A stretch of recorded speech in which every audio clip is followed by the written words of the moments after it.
Today, we are talking about something very important. Your mortgage is coming for renewal. आज का topic बहुत ही important है. काफी सारे लोगों की mortgage का renewals आ रहा है very soon, end of this year, early next year, and you are thinking, should I go for a fixed or variable rate? Which rate is best for me, fixed or variable? बहुत सारी messages आए लोगों के और 2 दिन पहले हमारे एक दोस्त हैं, उन्होंने भी मुझे कॉल किया. उन्होंने मुझे कहा कि ये बहुत ही इम्पोर्टेंट टॉपिक है. तो don't worry, I will explain everything in today's video so you can make the right decision for your home and your family. आज कुछ इम्पोर्टेंट चीज़ें आपके साथ शेयर करूंगा. वीडियो बहुत ही इम्पोर्टेंट होने जा रही है. Fix versus variable, today's economy, which one is better. तो प्लीज इसको वॉच करें और मैक्सिमम टू मैक्सिमम शेयर करें. अस्सलामु अलैकुम, आपका दोस्त यासिर खान. उम्मीद करता हूं कि आप सब खैरियत से होंगे.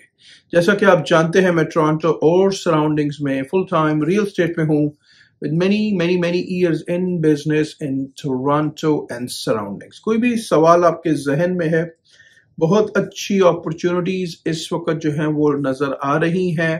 इंटरेस्ट रेट अभी इन्होंने दोबारा होल्ड किया है, third time in a row. Tariff के थ्रेट्स अभी भी चल रहे हैं. टैरिफ इंक्रीज हो चुका है कुछ चीजों पर 35%. इकॉनमी इस वक्त हर आदमी जो है वो कंसर्न है.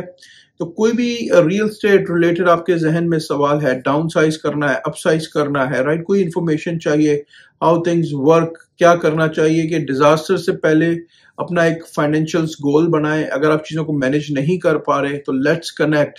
I will guide you, I will explain you what is the best option. अगर आप मॉर्गेज आपके पास है और आपकी चीजें बिहाइंड चल रही हैं या प्रॉब्लम्स आ रहे हैं, तो let's connect and I will guide you proper. तो आप मुझे मैसेज करें, कॉल करें, let's connect without any obligation and I will guide you with proper honesty and 100% true numbers. तो व्हाट इज मॉर्गेज रिन्यूअल? आज का हमारा टॉपिक है fix versus variable. So what is the mortgage renewal? Let's say you got your mortgage 5 years ago. आपको 5 साल पहले आपने mortgage ली घर की. अभी हम 2025 में खड़े हैं, तो by 2020 और 21 में आपने mortgage ली. कुछ लोग 3 years की टर्म्स लेते हैं, कुछ लोग 5 years की टर्म्स लेते हैं. It all depends. Now the term is ending और आपकी mortgage की जो टर्म है वो very soon end होने वाली है. काफी सारे लोगों के मॉर्गेज रिन्यूअल्स जो है वो end of this year expected है.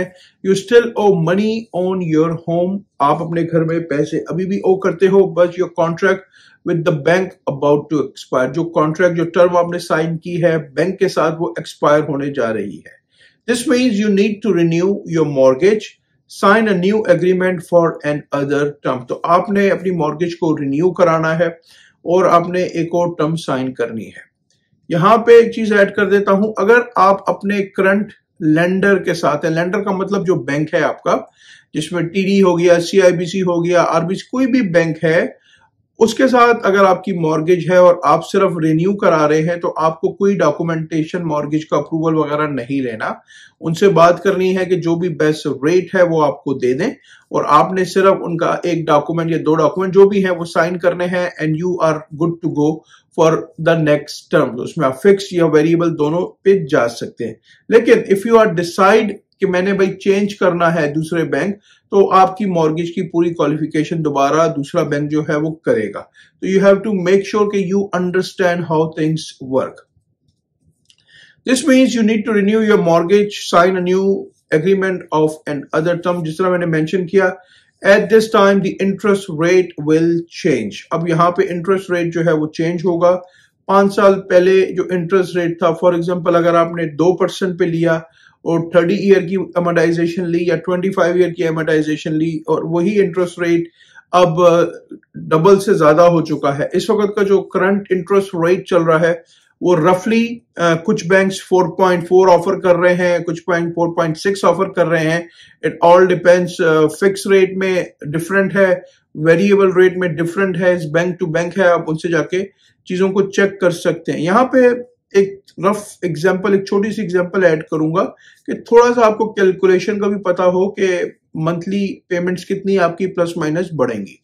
तो फॉर एग्जांपल अगर आपने एक प्रॉपर्टी आज से 5 साल पहले खरीदी, लेट्स अज्यूम कर लेते हैं 6.5 लाख की, आपने उसको 30 ईयर की एमोर्टाइजेशन कराया और आज आपकी मॉर्गेज जो रिमेनिंग है वो 600,000 की रिमेनिंग है।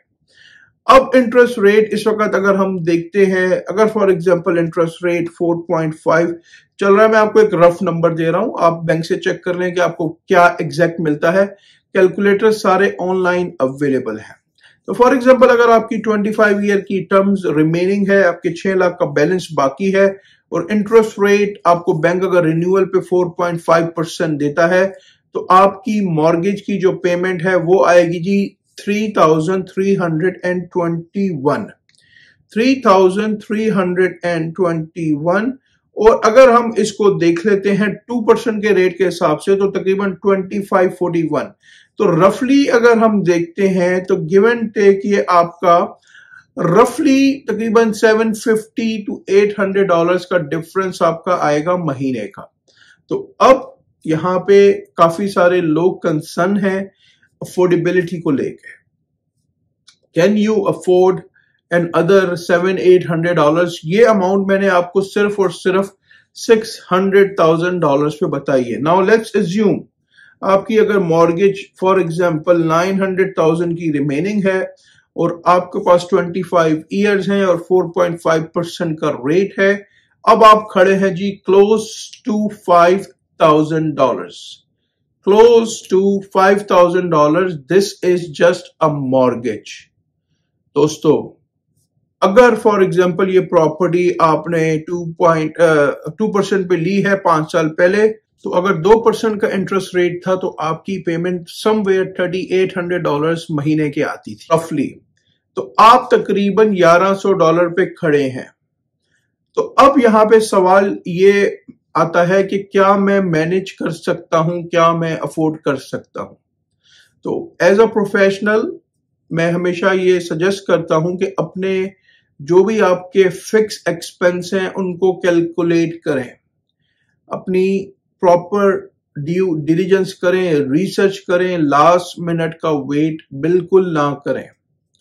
नाउ यहाँ पे एक और चीज मैं ऐड कर देता हूं। फॉर एग्जांपल आपकी मॉर्गेज की पेमेंट बढ़ गई है, अब यहाँ पे आपके पास कोई डेट्स है या कोई लोन्स है या कोई कार की पेमेंट है, तो डेफिनेटली आपका एक मंथली एक्सपेंस चल रहा है। तो फॉर एग्जांपल अगर आपका monthly expense with debts, loan, everything 3,500 या 4,500 है और अब आपके पास $1,100 का डिफरेंस आ रहा है, तो can you afford that another 1,000, 11, 1,200 dollars? ये सिर्फ मैंने 600 and 900,000 की एग्जांपल दी है आपको। बाकी अगर किसी की हायर मॉर्गेज है तो वो खुद कैलकुलेट कर ले या मुझे कॉल कर ले, मैसेज कर ले, and I will advise them, I will guide them properly. अगर आपके घर में फॉर एग्जांपल इक्विटी पड़ी हुई है, आपके घर में इतने पैसे हैं कि आप रीफाइनेंस करके पैसे पुल कर सकते हैं, तो आप अपनी दूसरी चीजों को पेड कर दें। दूसरी चीजों को पेड करेंगे तो एटलीस्ट आपका कहीं से और आपकी एक पेमेंट हो जाएगी, तो आप कहीं ना कहीं पीस ऑफ माइंड में आ जाएंगे कि you are only paying one payment every month. तो again it's a financial planning. How smart are you? कैसे आप प्लान करते हैं अपने फाइनेंशियल गोल को, बहुत ही इंपॉर्टेंट है। तो now you have to choose a fix rate mortgage or a variable rate mortgage. Which one is better? Let's understand both. What is fixed rate mortgage? A fixed rate mortgage means your interest rate stay the same for the whole term. जो भी आपका interest rate है वो जो भी term है 3 या 5 उस पे same रहेगा। Example, if the banks give you 4.99 fixed rate for 5 year, वो it says 4.99 for full 5 year, तो वो 5 साल के लिए वही रेट रहेगा, वो अप एंड डाउन नहीं होगा। नो सरप्राइज, नो चेंजेस, आपको कोई सरप्राइज नहीं मिलेगा। Easy to budget, peace of mind, good if you don't like risk. Fix में क्या है कि एक आपके पास पेमेंट है, आपको यही पेमेंट पे करनी है 5 साल, you don't have to worry about it. But usually higher than variable rate, ये रेट थोड़ा ज्यादा होता है। You might pay more if interest rates go down. अगर वेरिएबल रेट नीचे जाता है या बैंक ऑफ कनाडा अपने रेट ड्रॉप करती है तो डेफिनेटली वेरिएबल रेट नीचे जाएगा। Fix rate can not change, तो फिर आप जो है पेमेंट ज्यादा करेंगे फिक्स रेट में। This is safe and stable option, specially if you like to know what to expect. तो ये सेफ है, स्पेशली आपने जो पेमेंट्स करनी है आप एक बजट प्रॉपर बना सकते हैं. What is variable rate? A variable rate mortgage means your interest rate can go up and down depending on the bank of Canada rate. तो ये आपका variable rate up and down हो सकता है. जिस तरह 2022 में रेट्स बढ़ने शुरू हुए थे, जो लोग जिनके पास वेरिएबल्स थे उनको काफी प्रॉब्लम हुआ. In today's, the variable rate is roughly 4.5. It all depends bank to bank. Next year, it could become 4 or maybe 5.5. We don't know कि next year ये 4 को टच करते हैं या 5.5 को टच करते हैं. लेकिन इस वक्त जो इकोनॉमिस्ट कह रहे हैं, हो सकता है कि interest rate down the road नीचे की तरफ जाए, क्योंकि इकोनॉमी इस वक्त स्ट्रगल कर रही है, प्रॉब्लम काफी फेस हो रहे हैं. तो you can save money if rates go down. अगर रेट्स नीचे जाते हैं, जो कि पॉसिबिलिटी है, तो आप पैसे सेव करेंगे. Sometimes lower than fix rate at the start. तो it all depends, but your monthly payment can change. It all depends on the rate. Harder to plan your budget. Risky if rates go up a lot. जिस तरह rates 2022 में गए थे, I don't think so कि अब rate इतनी दोबारा up जाएंगे.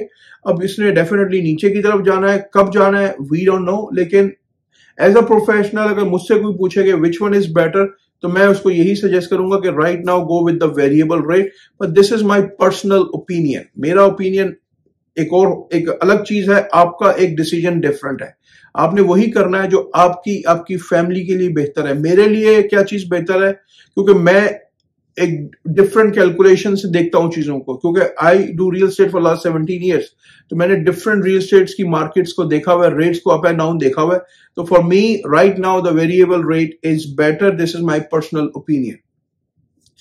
What's happening in 2025 now? The big question, what should I choose in 2025? मुझे क्या करना चाहिए? In Toronto and across Canada, many mortgages are renewing this year. As you know, the rate are not as high as last year. Last year के मुकाबले में अभी के rate इतने ज्यादा हाई नहीं है, but they are still not very low, और लो भी नहीं है. If you want peace of mind and stable payment, fixed rate may be good for you. If you think rates will go down in next 1 to 2 year, variable rate could save you money. Again, choice is your. दोनों आपके पास option है. एक में piece of mind है और एक में आप सेविंग्स कर सकते हैं. But remember, nobody knows the future. अल्लाह के अलावा फ्यूचर का किसी को नहीं पता. Even experts make mistakes. जो एक्सपर्ट्स है, जो एनालिस्ट है, उनसे भी गलती हो सकती है. So always choose what's make you feel comfortable. हमेशा वो काम करें फाइनेंशियल गोल्स में कि जो आपके लिए मैनेजेबल हो, इजी कर सकें आप. Not just what others are doing. किसी को देखा देखी में ना करें. Do your own planning, own research. Let me give you a real example. My client, एक हमारे क्लाइंट है, उन्होंने मॉर्गेज में मिसिसागा में मॉर्गेज को रिन्यूअल किया इस महीने. तो उन्होंने फिक्स रेट कराया क्योंकि उनको पीस ऑफ माइंड चाहिए फॉर 5 years. एक और क्लाइंट है, उन्होंने वेरिएबल कराया क्योंकि वो अप एंड डाउन रिस्क के लिए ओके. तो इट ऑल डिपेंड्स कि आप कितना रिस्क ले सकते हैं. So before you sign anything, talk to the mortgage person, broker or your bank. Ask for both fixed and variable offers. Check penalties, conditions and heading fees. Don't feel pressure, ask question. Always ask questions. पूछे कि fix और variables में कौन सा बेहतर है, कौन कौन से ऑप्शंस हैं. अगर मैं ब्रेक करती हूँ fix rate down the road, तो मुझे कितनी पेनल्टी पे करनी पड़ेगी. वेरिएबल रेट्स में जो पेनल्टी है वो 3 महीने का 3 मंथ्स का इंटरेस्ट होता है. फिक्स में आपकी पेनल्टी ज्यादा होती है. फॉर एग्जांपल, अगर आपने 4.7 पे फिक्स किया 5 इयर्स के लिए और आप उसको 4 महीने के बाद बेचते हैं, तो हो सकता है आपको 20, 25, 30 हजार dollar, may be more, may be it all depends on the calculation, कितनी टर्म्स आपकी रिमेनिंग है, उस हिसाब से आप इसकी पेनल्टी पे करेंगे. वेरिएबल रेट में मोस्टली आपको 3 मंथ्स का इंटरेस्ट पे करना पड़ता है, जो हो सकता है 7, 8 हजार, 9 हजार हो. It all depends on the interest and the amount. तो I hope you guys like this video. Now decide properly, make your plan, always write everything, your fixed expenses, and again it's a tough call right now, tough situation for everybody, but hope for the best. अभी tariff Canada का जो चल रहा है और US का जो problem चल रहा है, ट्रेड वॉर का जो चल रहा है, डेफिनेटली इट विल रिजॉल्व. कब रिजॉल्व होगी ये अल्लाह को पता, क्योंकि ये दोनों जो कंट्रीज हैं, ये दोनों, इनका ट्रेड बहुत बड़ा एक दूसरे के साथ है और ये they are the big partners. Let's hope for the best. And जो भी आपको डिसाइड करना है, अपनी फुल रिसर्च करें, ड्यू डिलिजेंस करें. मेरे लाइक कोई कंसर्न हो, क्वेश्चन हो regarding, if you don't understand any numbers, you can message me, you can call me any time. आपको उम्मीद करता हूं आपको आज की वीडियो पसंद आई होगी। अगर अभी तक आपने चैनल को लाइक या सब्सक्राइब नहीं किया, इसको प्लीज लाइक करें, सब्सक्राइब करें, शेयर करें। इससे मुझे मोटिवेशन मिलेगी। हंसते रहे, मुस्कुराते रहे, खुशियां बांटते रहे। जिंदगी ने साथ दिया। ऐसे ही किसी और वीडियो में मुलाकात रहेगी। अपना बहुत ख्याल रखें। अल्लाह हाफिज। All the best and take care.